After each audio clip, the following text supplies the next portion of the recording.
പ്രിയമുള്ളവരെ, ദൈവത്തിന് മഹത്വം. ജീസസ് ലവ്സ് യു എന്ന ഈ പ്രോഗ്രാമിലേക്ക് നിങ്ങൾക്ക് സ്വാഗതം. ഇന്ന് കർത്താവ് തന്നിരിക്കുന്നൊരു ചിന്ത യോഹന്നാൻ്റെ സുവിശേഷം 2-ാം അധ്യായം 1 മുതൽ 12 വരെയുള്ള വാക്യങ്ങളിൽ നമുക്ക് എല്ലാവർക്കും സുപരിചിതമായ ഒരത്ഭുതം അവിടെ രേഖപ്പെടുത്തിയിരിക്കുന്നു. കാനാവിലെ കല്യാണത്തിന് യേശു ചെയ്ത ഒരത്ഭുതമാണ് അവിടെ രേഖപ്പെടുത്തിയിരിക്കുന്നത്. അതിൻ്റെ 11-ാം വാക്യത്തിൽ ഇങ്ങനെ പറയുന്നു: യേശു ഇതിനെ അടയാളങ്ങളുടെ ആരംഭമായി ഗലീലയിലെ കാനാവിൽ വെച്ച് ചെയ്തു. തൻ്റെ മഹത്വം വെളിപ്പെടുത്തി. അവൻ്റെ ശിഷ്യന്മാർ അവനിൽ വിശ്വസിച്ചു. ഇന്നും ജീവിക്കുന്ന കർത്താവ് നമ്മളോട് ഇന്നത്തെ ദിവസവും നമ്മളോട് സംസാരിക്കുന്നത് കാനാവിൽ അവൻ ആരംഭമായി, അടയാളങ്ങളുടെ ആരംഭമായി അത്ഭുതം ചെയ്തതുപോലെ ഇന്നും നമ്മുടെ ജീവിതത്തിൽ അത്ഭുതം ചെയ്യുവാൻ അവൻ എന്നും ജീവിക്കുന്നു. അവൻ ആദ്യനും അന്ത്യനുമാണ്. അവൻ ആൽഫയും ഒമേഗയുമാണ്. അവനിൽ വിശ്വസിക്കുന്നവർക്ക് വേണ്ടി തൻ്റെ മഹത്വം അവൻ ഇന്നും വെളിപ്പെടുത്തുന്നു. 2-ാം അധ്യായത്തിൽ അതിൻ്റെ 5-ാം വാക്യത്തിൽ ഇങ്ങനെ രേഖപ്പെടുത്തിയിരിക്കുന്നു: അവൻ്റെ അമ്മ ശുശ്രൂഷക്കാരോട്, അവൻ നിങ്ങളോട് എന്തെങ്കിലും കൽപ്പിച്ചാൽ അത് ചെയ്യുവീൻ എന്ന് പറഞ്ഞു. അപ്പോൾ ഒരത്ഭുതം കർത്താവിന് ചെയ്യണമെങ്കിൽ അവൻ പറഞ്ഞത് നാം അനുസരിച്ചെങ്കിൽ മാത്രമേ അവൻ്റെ അത്ഭുതം നമുക്ക് കാണുവാൻ കഴിയത്തുള്ളൂ. വിശുദ്ധ ബൈബിൾ നാം പഠിക്കുമ്പോൾ, ദൈവത്തിൻ്റെ വചനം നാം അനുസരിക്കുമ്പോൾ നമുക്ക് അനുഗ്രഹങ്ങൾ നമ്മെ തേടി കടന്നു വരുന്നതായിട്ട് കാണാൻ കഴിയും. ഒന്ന്, നമ്മുടെ ജീവിതത്തിൽ വിശ്വാസമുണ്ടായിരിക്കണം. 2, അവിശ്വസിച്ച കാര്യങ്ങൾ നമ്മൾ അനുസരിക്കാൻ തുടങ്ങണം. ദൈവവചനം ജീവനുള്ള ദൈവത്തിൻ്റെ ശബ്ദമാണ്. ഈ വചനത്തിൽ ഉടനീളം കർത്താവ് നമ്മളോട് അനുസരിക്കുവാൻ പറയുന്ന അനേക കാര്യങ്ങളുണ്ട്.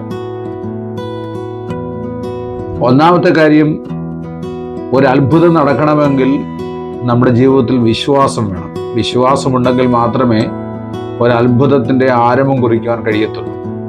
അതുകൊണ്ടാണ് യേശുവിൻ്റെ അമ്മ അവിടെ ശുശ്രൂഷക്കാരോട് പറഞ്ഞത്, അവൻ എന്തെങ്കിലും കൽപ്പിച്ചാൽ നിങ്ങളത് ചെയ്താൽ, നിങ്ങളത് ചെയ്യാൻ തുടങ്ങുന്നെങ്കിൽ നിശ്ചയമായിട്ടും കർത്താവിന് ആ വീട്ടിൽ ഒരു അത്ഭുതം ചെയ്യാൻ സാധിക്കുമെന്ന് അമ്മയ്ക്ക് നിശ്ചയമായിട്ടും ഉറപ്പുണ്ടായിരുന്നു. അതുപോലെ നിങ്ങളുടെ ഭവനത്തിൽ നിങ്ങൾ ഏതെങ്കിലും വിഷയത്തിൽ ഭാരപ്പെട്ടിരിക്കുന്ന വ്യക്തിയാണോ? സാമ്പത്തികമായ കടബാധ്യതകളിൽ ഞെരുങ്ങി ജപ്തി ഭീഷണിയിൽ നിൽക്കുന്ന വ്യക്തിയാണോ? അല്ലെങ്കിൽ മക്കളുടെ വിവാഹം നടത്തുവാൻ നിവൃത്തിയില്ലാതെ ഇനി എന്ത് ചെയ്യണമെന്ന് ഭാരപ്പെട്ടുകൊണ്ടിരിക്കുന്ന ഒരു വ്യക്തിയാണോ? അല്ലെങ്കിൽ വീടിൻ്റെ പണികൾ തുടങ്ങി അത് പൂർത്തീകരിക്കുവാൻ കഴിയാതെ വളരെ നിരാശയിലും ഭാരത്തിലുമാണോ? അതോ നിങ്ങളുടെ ബിസിനസ് തകർന്ന് ഇനി എങ്ങനെ എൻ്റെ ഉപജീവന കാര്യങ്ങൾ നടത്തുമെന്ന് വിചാരപ്പെട്ടുകൊണ്ട്, മനസ്സിൽ ഭാരപ്പെട്ടുകൊണ്ട് സംഘർഷത്തോടു കൂടെ നിൽക്കുന്ന ആളാണോ? നിങ്ങളോടാണ് കർത്താവ് സംസാരിക്കുന്നത്.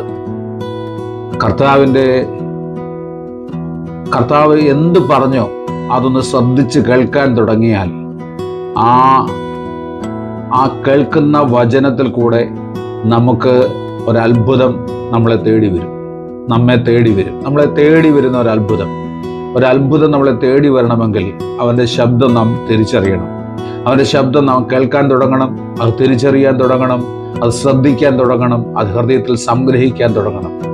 ആ അത്ഭുതങ്ങൾ, ആ വചനത്തിൻ്റെ പിന്നിൽ ഒരത്ഭുതം മറിഞ്ഞിരിക്കുന്നുണ്ട്. ഇന്ന് നിങ്ങളോട് പരിശുദ്ധാത്മാവ് പറഞ്ഞിരിക്കുന്ന ദൂത്, അവൻ എന്തെങ്കിലും കൽപ്പിച്ചാൽ നിങ്ങളത് ചെയ്യുവീൻ.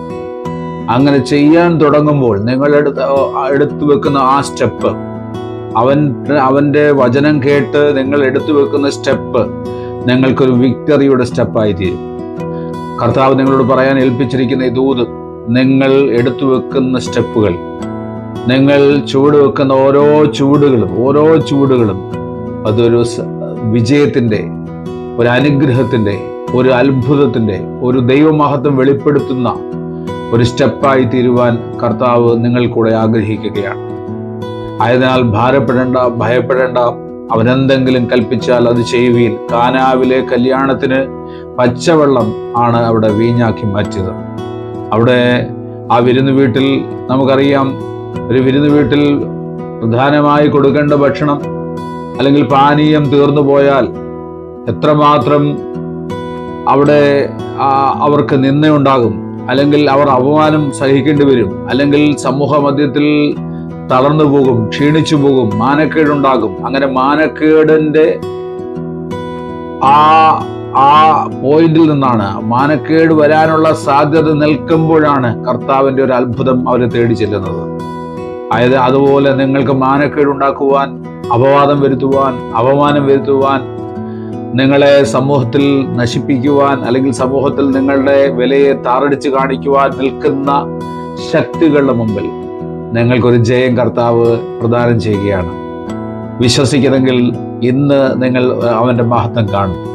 വിശ്വസിക്കുന്നെങ്കിൽ ഇന്ന് കാനാവിലെ കല്യാണത്തിന് പച്ചവെള്ളം വീഞ്ഞായതുപോലെ നിങ്ങളുടെ വീട്ടിൽ ഒരത്ഭുതം നടത്തുവാൻ കർത്താവ് ആഗ്രഹിക്കുന്നു. കാരണം യേശു നിങ്ങളെ സ്നേഹിക്കുന്നു. യേശു സർവ്വജനത്തിൻ്റെയും കർത്താവാണ്. യേശുവിന് ജാതിയോ മതമോ സമുദായമോ നിറവ്യത്യാസമോ ഉയർന്നവനെന്നോ താണവനെന്നോ ഇല്ല. എല്ലാവരെയും സ്നേഹിക്കുന്ന ആ കർത്താവ്, എല്ലാവർക്കും സ്നേഹം കൊടുക്കുവാൻ വേണ്ടി വന്നിരിക്കുന്ന ആ കർത്താവ് നിങ്ങളെ സ്നേഹിക്കുന്നു. Jesus loves you. യേശു നിങ്ങളെ സ്നേഹിക്കുന്നു. നിങ്ങളോടൊപ്പം ഇരിക്കുവാൻ ആഗ്രഹിക്കുന്നു. നിങ്ങളുടെ വീട്ടിൽ പാർക്കാൻ ആഗ്രഹിക്കുന്നു. നിങ്ങളുടെ വീട്ടിൽ കർത്താവിൻ്റെ മഹത്വം വെളിപ്പെടുത്താൻ ആഗ്രഹിക്കുന്നു. നിങ്ങളുടെ വീട്ടിൽ, നിങ്ങളുടെ ബിസിനസ്സിൽ, നിങ്ങളുടെ ജോലി സ്ഥലത്ത് കർത്താവ് തൻ്റെ മഹത്വം വെളിപ്പെടുത്താൻ ആഗ്രഹിക്കുന്നു. കർത്താവ് വെളിപ്പെടുത്തുവാൻ ആഗ്രഹിക്കുന്ന മഹത്വം നമ്മിൽ കൂടെയാണ്. നമ്മിൽ. കാരണം നാം അവനെ വിശ്വസിക്കാൻ തുടങ്ങുമ്പോൾ, നാം അവൻ്റെ വചനം കേൾക്കാൻ തുടങ്ങുമ്പോൾ, നാം അവനോട് കൂടെ ഇരിക്കാൻ തുടങ്ങുമ്പോൾ, നാം അവൻ്റെ ശബ്ദം കേട്ട് അനുസരിക്കാൻ തുടങ്ങുമ്പോഴാണ് ഒരത്ഭുതം നിങ്ങളെ തേടി വരുന്നത്. എങ്ങനെയാണ് കാനാവിലെ കല്യാണ വീട്ടിൽ അത്ഭുതം തേടി വന്നത്? ശുശ്രൂഷക്കാരോട് പറഞ്ഞു, അവൻ എന്തെങ്കിലും കൽപ്പിച്ചാൽ അങ്ങനെ ചെയ്യുകയും. എന്താണ് അവനവിടെ കൽപ്പിച്ചത്? പുറത്തിരുന്ന കൽപാത്രങ്ങളിൽ വെള്ളം നിറയ്ക്കാൻ കൽപ്പിച്ചു. എന്ന് പറഞ്ഞാൽ ഒരു ഭക്ഷണത്തിന് വേണ്ടി ഉപയോഗിക്കാൻ ഒരു സാധ്യതയുമില്ലാത്ത കൽപാത്രങ്ങൾ, പാനീയം ഉപയോഗിക്കാൻ വേണ്ടി ഒരു സാധ്യതയുമില്ലാത്ത കൽപാത്രങ്ങൾ, ആ കൽപാത്രങ്ങളിലാണ് കർത്താവ് പറഞ്ഞത് വെള്ളം നിറയ്ക്കാൻ. കുടിക്കാൻ വേണ്ടി കൊടുക്കുന്ന വീഞ്ഞ്, കാല് കഴുകാൻ വേണ്ടി വെച്ചിരിക്കുന്നതായ ആ കൽപാത്രങ്ങളിലേക്ക് വീഞ്ഞ് നിറയ്ക്കാൻ സാധിക്കുമോ? ഒരിക്കലും സാധിക്കത്തില്ല. ഇതുപോലെ ആർക്കും വേണ്ടാത്തവരായ നമ്മെ, ഒരു ഉപയോഗവുമില്ലാത്ത നമ്മളെ, യാതൊരു പ്രയോജനമില്ലാത്ത നമ്മളെ, മറ്റുള്ളവർക്ക് നന്മ കൊടുക്കുവാൻ നമുക്ക് യാതൊരു യോഗ്യതയുമില്ല. എന്നാൽ കർത്താവ് പറയുകയാണ്, ഒരു യോഗ്യതയുമില്ലാത്ത നമ്മളെ യോഗ്യതയുള്ളവനാക്കുന്നവനാണ് നമ്മുടെ യേശു. ഒരു യോഗ്യതയുമില്ല, പറയാൻ ഒരു യോഗ്യതയുമില്ല. നിനക്ക് ക്വാളിഫിക്കേഷൻ കാണത്തില്ലായിരിക്കാം, നിനക്ക് സമ്പത്ത് കാണത്തില്ലായിരിക്കാം, നിനക്ക് അനുകൂലമായ ഒരു സാഹചര്യവും കാണത്തില്ലായിരിക്കാം. എന്നാൽ കർത്താവ് പറയുകയാണ്, നിന്നെ ഒരു അനുഗ്രഹിക്കപ്പെട്ട ദൈവമഹത്വം വെളിപ്പെടുത്തുന്ന ഒരാളായി രൂപാന്തരപ്പെടുത്തുവാൻ പരിശുദ്ധാത്മാവിന് കഴിയും. ദൈവം എത്ര വലിയവനാണ്. ആയതിനാൽ ഈ ലഘു മെസ്സേജ് നിങ്ങൾക്ക് അനുഗ്രഹമായി തീരട്ടെ. ഭയപ്പെടേണ്ട, ഭാരപ്പെടേണ്ട. യേശു നിങ്ങളെ സ്നേഹിക്കുന്നു. നിങ്ങളുടെ കൂടെയുള്ളവരോടും നിങ്ങൾക്കത് പറയാൻ കഴിയും. നിങ്ങൾക്ക് ഈ അത്ഭുതം നിങ്ങളുടെ വീട്ടിൽ സംഭവിക്കുമ്പോൾ നിങ്ങൾക്ക് 10 പേരോട് പറയാൻ പറ്റും, യേശു എന്നിൽ കൂടെ അത്ഭുതം ചെയ്തു. ഇതുപോലെ പ്രിയമുള്ളവരെ, ഞാനും ആർക്കും വേണ്ടാത്തവനായിരുന്നു. യേശുവിൻ്റെ ഒരു അത്ഭുതവും എൻ്റെ ജീവിതത്തിൽ ഇല്ലായിരുന്നു. എന്നാൽ 1990 മഹാമദ്യപാനിയായിരുന്ന, ആർക്കും വേണ്ടാത്തവനായിരുന്ന, ശപിക്കപ്പെട്ടവനായിരുന്ന, നശിച്ചു കിടന്ന ഒരു കുടുംബത്തിൽ യേശു എന്നെ തേടി വന്നു. യേശുവിനെ തേടി വന്ന് അവൻ്റെ ആത്മാവിനെ കീഴടങ്ങിയിരിക്കുവാൻ എന്നെ പഠിപ്പിച്ചു, പരിശീലിപ്പിച്ചു. ആയതുകൊണ്ട് ഇന്ന് ഞാൻ ജീവിക്കുന്നു. ഇന്ന് ഞാൻ ജീവിക്കുന്നതിൻ്റെ ഏക രഹസ്യം യേശു എൻ്റെ ഉള്ളിൽ വന്നതാണ്. അല്ലെങ്കിൽ എന്നേ ഈ ഭൂമിയിൽ നിന്ന് മാറ്റപ്പെടാമായിരുന്നു, നഷ്ടപ്പെട്ടു പോകാമായിരുന്നു, നശിച്ചു പോകാമായിരുന്നു, നരകത്തിൽ പോകാമായിരുന്നു. എന്നാൽ ഇന്നൊരു പ്രത്യാശ കർത്താവ് തന്നിട്ടുണ്ട്. പരിശുദ്ധാത്മാവ് എന്നോടൊപ്പമുണ്ട്. പരിശുദ്ധാത്മാവ് എന്നിൽ വസിക്കുന്നുവെന്ന്. ആയതുപോലെ നിങ്ങൾ ഒരു പ്രത്യാശയുമില്ലാത്തവരാണെങ്കിൽ, ആരും നിങ്ങളെ വില തരുന്നില്ലെങ്കിലും ഭയപ്പെടേണ്ട, ഭാരപ്പെടേണ്ട. യേശുവിനെ മുറുകെ പിടിച്ചാൽ മാത്രം മതി.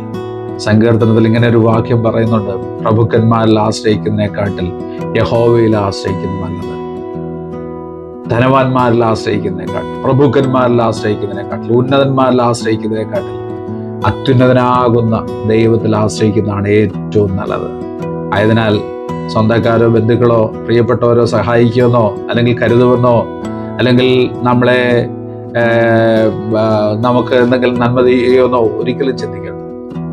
ആരും കൂടെ കാണത്തില്ല, ഒരാളും കൂടെ കാണത്തില്ല. എന്നാൽ കൂടെ കണ്ടാലും ഞാൻ ലോകാവസാനത്തോടെ എല്ലാ നാളും എല്ലായ്പ്പോഴും നിങ്ങളോട് കൂടെ ഇരിക്കാമെന്ന് ഒരാളെ പറഞ്ഞിട്ടുള്ളൂ. അത് നസ്രയനായ യേശുവാണ്. ആ യേശു നിങ്ങളെ സ്നേഹിക്കുന്നു, നിങ്ങളെ സ്നേഹിക്കുന്നു, നിങ്ങളെ സ്നേഹിക്കുന്നു. ഈ വചനങ്ങളാൽ ദൈവം നിങ്ങളെ അനുഗ്രഹിക്കട്ടെ. ഇത് നിങ്ങൾക്ക് അനുഗ്രഹമായെങ്കിൽ മറ്റുള്ളവർക്ക് ഷെയർ ചെയ്ത് കൊടുക്കുക. കർത്താവ് സഹായിക്കട്ടെ.